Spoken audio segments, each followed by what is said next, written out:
Hello everyone, welcome to Exam Grade. Hope you guys are doing well. तो आप लोगों का यूजीसी नेट एग्ज़ाम आने वाला है। आप लोगों की प्रिपरेशन होपफुली अच्छी चल रही होगी। तो आपका यूजीसी नेट के लिए बहुत इंपॉर्टेंट आपका टॉपिक हो जाता है रिसर्च एप्टीट्यूड। तो इससे रिलेटेड मैंने रिसर्च एप्टीट्यूड की सीरीज़ बनाई है, उसमें ऑलरेडी वीडियोज़ आ चुके हैं, उनको चेक कर लेना आप लोग। और आज की वीडियो में भी हम डिस्कस करने वाले हैं रिसर्च एप्टीट्यूड का ही आपका एक इम्पॉर्टेंट पार्ट, जो कि है आपका इंडक्टिव वर्सेस डिडक्टिव रिसर्च। तो इन दोनों टर्म में काफ़ी कन्फ्यूज़न होता है स्टूडेंट्स को कि इंडक्टिव और डिडक्टिव रिसर्च आपकी क्या है, क्योंकि आप ये इंडक्टिव और डिडक्टिव जो आपके टर्म हैं ये आप लॉजिकल रीजनिंग में भी पढ़ोगे। तो दोनों का अगर आप कॉन्टेक्स्ट समझ जाते हो तो रिसर्च में भी आप उसके कॉन्टेक्स्ट में यूज़ कर सकते हो, और अगर रीजनिंग का केस आता है तो रीजनिंग में इसका कॉन्टेक्स्ट आपका चेंज हो जाता है। बाकी बेस आपका इनका सेम रहता है। तो आपको बेस मैं क्लियर करने की कोशिश करूँगी सिंपल लैंग्वेज में। तो स्टार्ट करते हैं। इंडक्टिव और डिडक्टिव रिसर्च आपका क्या है, क्या इनमें डिफरेंसेस हैं, और क्या क्या आपके इंपॉर्टेंट पॉइंट हैं एग्जाम पॉइंट ऑफ व्यू से जो आपको पता होने चाहिए।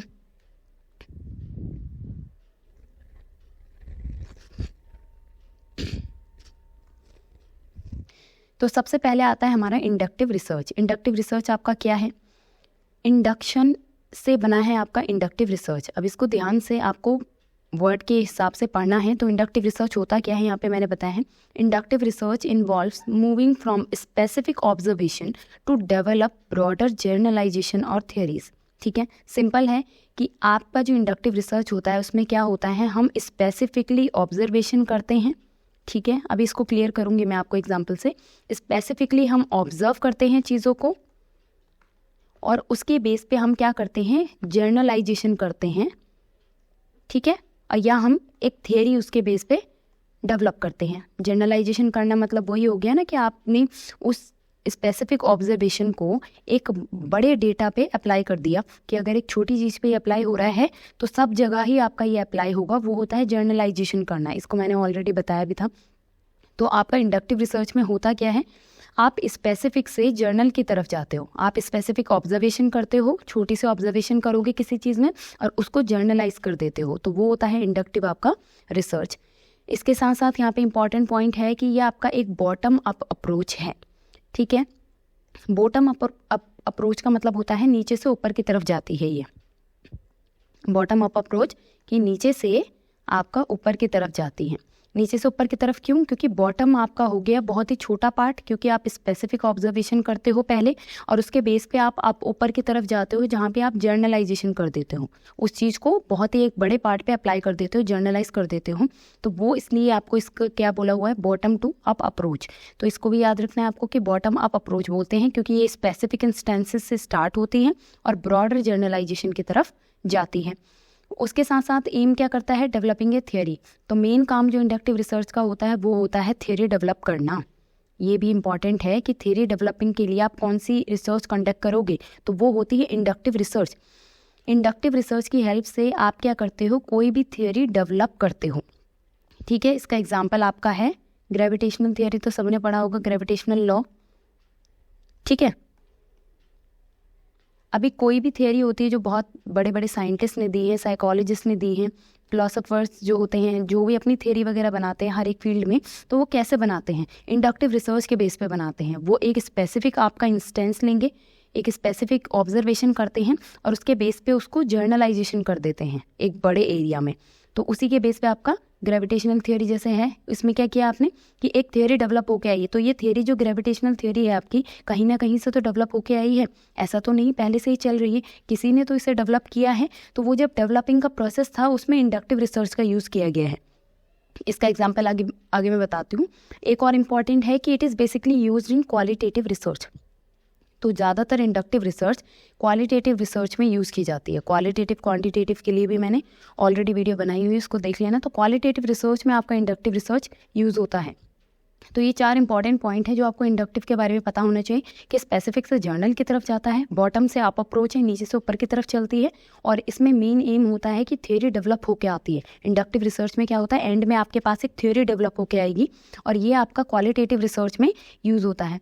अब यहाँ पे जैसे आपका ग्रेविटेशनल थ्योरी है, ठीक है, ग्रेविटेशनल थ्योरी अब किसने बनाई थी, ये है आइजैक न्यूटन। ठीक है जी, न्यूटन। अब न्यूटन ने ये थियरी डेवलप की, पर किस बेसिस पे की? किसी बेसिस पे तो थियरी डेवलप की होगी। जब वो ट्री के अंदर आपके बैठे हुए थे तो यहाँ पे उनके पास एक क्या आता है, नीचे गिर के क्या आता है आपका, जो भी एक एप्पल गिर के आता है, तो उसके बेसिस पे वो देखते हैं। अब ये एप्पल, एक एप्पल गिर के आया, जो भी आपका एप्पल गिर के आता है वो क्या है, स्पेसिफिक इंस्टेंस।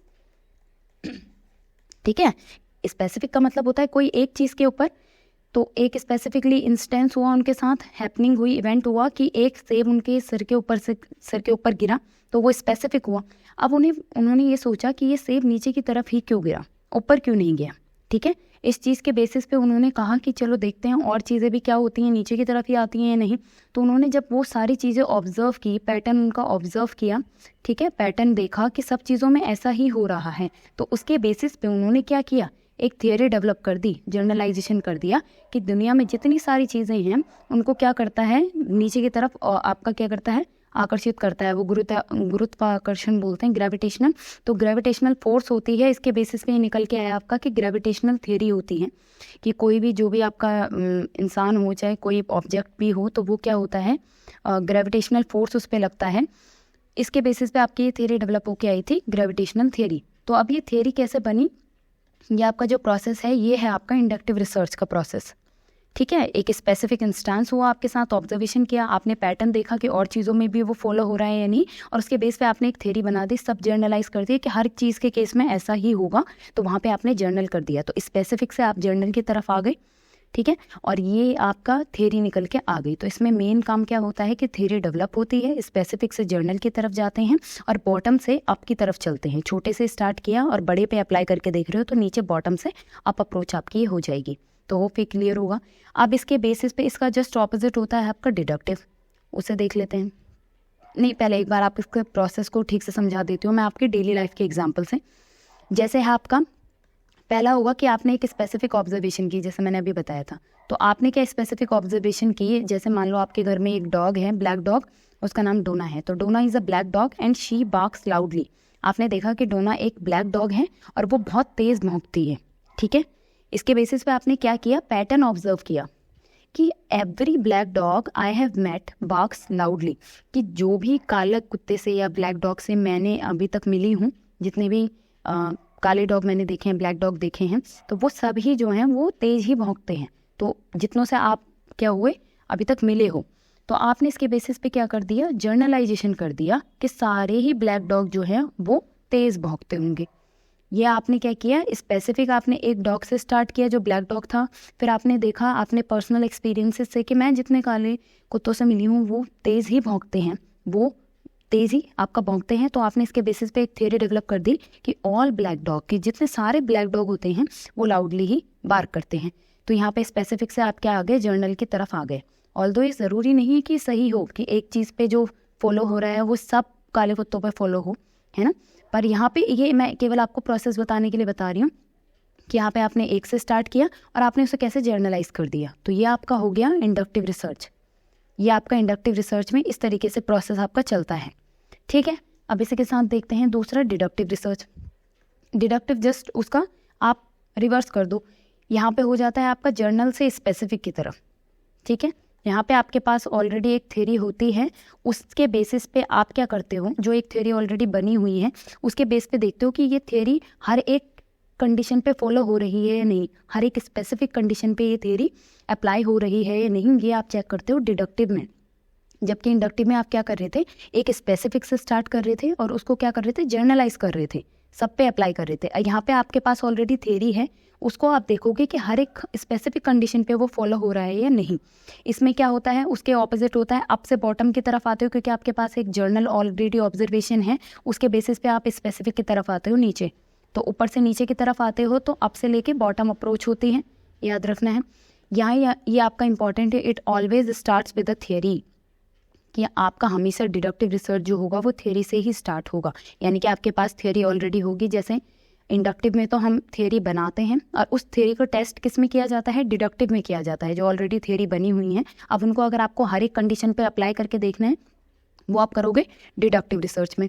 तो ये आपका थ्योरी से स्टार्ट होता है हमेशा। तो यहाँ पे मेन एम क्या होता है, टेस्टिंग अ थ्योरी। यहाँ पे आप थ्योरी को टेस्ट कर रहे हो, जबकि इंडक्टिव में आप थ्योरी डेवलप कर रहे थे, वहाँ पे थ्योरी आप बना रहे थे, यहाँ पे आप थ्योरी को टेस्ट कर रहे हो हर एक कंडीशन में, तो यहाँ पे हो जाएगा टेस्टिंग अ थ्योरी। अब यहाँ पे ये भी है कि अगर कोई थ्योरी नहीं है तो आप डिडक्टिव रिसर्च नहीं कर सकते हो। अगर आपके पास ऑलरेडी थ्योरी अवेलेबल नहीं है तो उसके बेसिस पे तो आप आगे रिसर्च करोगे डिडक्टिव, और थ्योरी नहीं है तो डिडक्टिव रिसर्च भी आप नहीं कर सकते हो। और ये आपका ज़्यादातर यूज़ होता है क्वांटिटेटिव रिसर्च में, या आप बोल सकते हो साइंटिफिक रिसर्च में। ठीक है, साइंटिफिक टाइप की जो भी रिसर्च होती हैं उसमें यही होता है, ऑलरेडी आपके पास थ्योरी होती है और अब आप उनको अलग अलग कंडीशंस पे अप्लाई करके देखते हो। तो ये डिफरेंस है डिडक्टिव इंडक्टिव में। इसका प्रोसेस और चेक कर लो। इसमें ऑलरेडी आपके पास थ्योरी गिवन होती है, तो पहला आपके पास ऑलरेडी थ्योरी है, एग्जिस्टिंग थ्योरी। जैसे उसी को ले लेते हैं हम इंडक्टिव वाला एग्जाम्पल, कि हमारा एंड में थ्योरी निकल के क्या आई थी कि सारे ब्लैक डॉग जो हैं वो तेज़ भौंकते हैं। तो यहाँ पे आपके पास ऑलरेडी थ्योरी है। अब आपको इसे टेस्ट करना है कि क्या ऐसा सच में है कि सारे आपके ब्लैक डॉग जो हैं वो तेज़ भौंकते हैं। तो आपको ये थ्योरी टेस्ट करनी है, तो आपने ये थ्योरी आपके पास है। दूसरा आप क्या करोगे, हाइपोथेसिस बनाते हो। तो ये बहुत इंपॉर्टेंट चीज़ है डिडक्टिव रिसर्च की, कि यहाँ पे आपका हाइपोथेसिस फॉर्मुलेशन होता है। हाइपोथेसिस मैंने पहले भी बताया है, एक तरीके का अजम्पशन आप बोल सकते हो, एक तरीके का अजम्पशन या एक टेंटेटिव स्टेटमेंट, जो कि आपको क्या करना है, प्रूफ करना है कि आपका सच है या नहीं। ज़्यादातर ये आप मोस्टली क्या आपका पॉजिटिव ही बना के चलते हो आप, कि जो आपके पास थ्योरी है वो आपकी पॉजिटिवली प्रूव हो जाए, सही हो जाए। तो आप यहाँ पे हाइपोथेसिस बनाओगे कि आप पूरे वर्ल्ड में तो आप चेक नहीं कर सकते ब्लैक डॉग्स, तो अपनी लोकेलिटी में चेक कर सकते हो। तो आप क्या करोगे, हाइपोथेसिस बनाओगे, all black dogs in my locality bark loudly, कि मेरी गली में या लोकेलिटी में जितने भी काले कुत्ते हैं वो तेज़ भौंकते हैं। आपने ये अजम्पशन बना लिया, अब आप इसी को प्रूफ करोगे आगे जाके कि सही निकला या नहीं, है ना। हाइपोथेसिस रिजेक्ट और एक्सेप्ट होता है। उसके बाद आप क्या करोगे, इस चीज़ के लिए आप क्या करोगे, डेटा कलेक्ट करोगे। अब आपने ये हाइपोथेसिस बना लिया मेरी लोकेलिटी में सारे कुत्ते, तो अब आप क्या करोगे, अपनी लोकेलिटी में जितने भी आपके ब्लैक डॉग होंगे उनको टेस्ट करोगे, उनको देखोगे, उनको चेक करोगे कि सभी तेज़ भौंकते हैं या नहीं। उसके बेसिस पे आप डेटा कलेक्ट करोगे, एनालाइज करोगे। तो आपको मिला कि आपके जो गली में 20 कुत्ते हैं ब्लैक, उनमें से 10 ऐसे हैं जिन्होंने तेज़ नहीं भौंका। तो 20 कुत्ते थे, उनमें से केवल 10 जो हैं तेज़ भौंकते हैं और 10 जो हैं वो तेज़ नहीं भौंकते हैं। तो यहाँ पे आपका जो डेटा आ गया आपके पास कि सब पे अप्लाई नहीं हो रहा है। 20 में से केवल 10 ऐसे हैं जिन्होंने भौंका, 10 ऐसे हैं जिन्होंने तेज़ नहीं भौंका है। तो अब आप क्या करोगे, लास्ट में जो आपने हाइपोथेसिस बनाया था, अजम्पशन, एक स्टेटमेंट बनाया था पॉजिटिव की मेरी लोकेलिटी में भौंकते ही होंगे तेज़, तो आप अब उसे एक्सेप्ट या रिजेक्ट करोगे। अब आप बताओ, आपने तो स्टेटमेंट या हाइपोथेसिस बनाया था कि मेरी गली में तेज़ ही भौंकते होंगे, लेकिन आपको रिजल्ट या डेटा से पता चला कि 10 उनमें से ऐसे हैं जो नहीं भौंकते हैं, तो आप क्या कर दोगे, हाइपोथेसिस को रिजेक्ट कर दोगे। ज़्यादातर हाइपोथेसिस इसीलिए बनाई जाती हैं, पॉजिटिवली बनाई जाती है, उनको वैसे रिजेक्ट ही या एक्सेप्ट किया जाता है एंड में जाके। तो आपको पता चल गया डेटा के बेसिस पे कि हर एक ब्लैक डॉग पे अप्लाई नहीं हो रहा है, तो इसलिए आपने हाइपोथेसिस रिजेक्ट कर दी। तो यहाँ पे आपके पास एक थ्योरी थी ऑलरेडी और आपने उसे टेस्ट किया स्पेसिफिकली। ठीक है, यहाँ पे आपने हर एक कुत्ते को जाके चेक किया, उनमें से केवल 10 ने भौंका, 10 ने नहीं भौंका, आपने उसके बेसिस पे एक्सेप्ट या रिजेक्ट कर दिया। तो आपको पता चल गया ये थ्योरी आपकी गलत है कि सारे ब्लैक डॉग जो हैं वो तेज़ भौंकते हैं। तो यहाँ पे ये डिफरेंस इनका बेसिक होता है आपका। ठीक है, इंडक्टिव का और डिडक्टिव का यही डिफरेंस होता है कि ये तो स्पेसिफिक से जर्नल की तरफ जाता है, ये जर्नल से स्पेसिफिक की तरफ जाता है, ये बॉटम से अप की तरफ जाता है, ये अप से बॉटम की तरफ आता है। इसमें मेन होता है आपकी थ्योरी को डेवलप किया जाता है, थ्योरी बनाई जाती है इंडक्टिव में, और यहाँ पे उसी थ्योरी को आपका क्या किया जाता है, क्योंकि ज़रूरी नहीं है वो थ्योरी आपकी सही हो, हर एक कंडीशन पे अप्लाई हो, तो उसी थ्योरी को टेस्ट किया जाता है डिडक्टिव में आपका। और ये आपका ज़्यादातर क्वालिटेटिव रिसर्च में यूज़ किया जाता है इंडक्टिव, और यहाँ पे आपका क्वांटिटेटिव या साइंटिफिक रिसर्च में आप क्या बोलते हो, इसे यूज़ किया जाता है क्वालिटेटिव रिसर्च में। तो ये बेसिक डिफरेंस है, इनके प्रोसेस भी मैंने बता दिए हैं। और ये याद रखना कि हाइपोथेसिस वगैरह अगर आपका आ जाता है, कई बार आपको क्वेश्चन में आ जाता है कि प्रोसेस दे देंगे वो आपको एक रिसर्च का और बताएंगे कि इंडक्टिव रिसर्च है या डिडक्टिव रिसर्च है, या पूछेंगे डिडक्टिव रिसर्च का प्रोसेस बताओ, तो जहाँ पे हाइपोथेसिस फॉर्मुलेट किया होगा वो डिडक्टिव रिसर्च आपका होता है। या कई बार आपको साइंटिफिक रिसर्च इनडायरेक्टली दे देते हैं कि साइंटिफिक रिसर्च का प्रोसेस बताओ, तो साइंटिफिक रिसर्च के प्रोसेस में हमेशा ही हाइपोथेसिस डेवलप किया जाता है। ये इंपॉर्टेंट पॉइंट है आपका नोट करने का। तो ये बेसिक डिफरेंस है। इनमें से किसी पॉइंट्स में प्रॉब्लम है तो कमेंट सेक्शन में पूछ लेना। बाकी वीडियो अच्छी लगी हो तो लाइक कर देना और वीडियो को शेयर कर देना। Thank you for watching the video.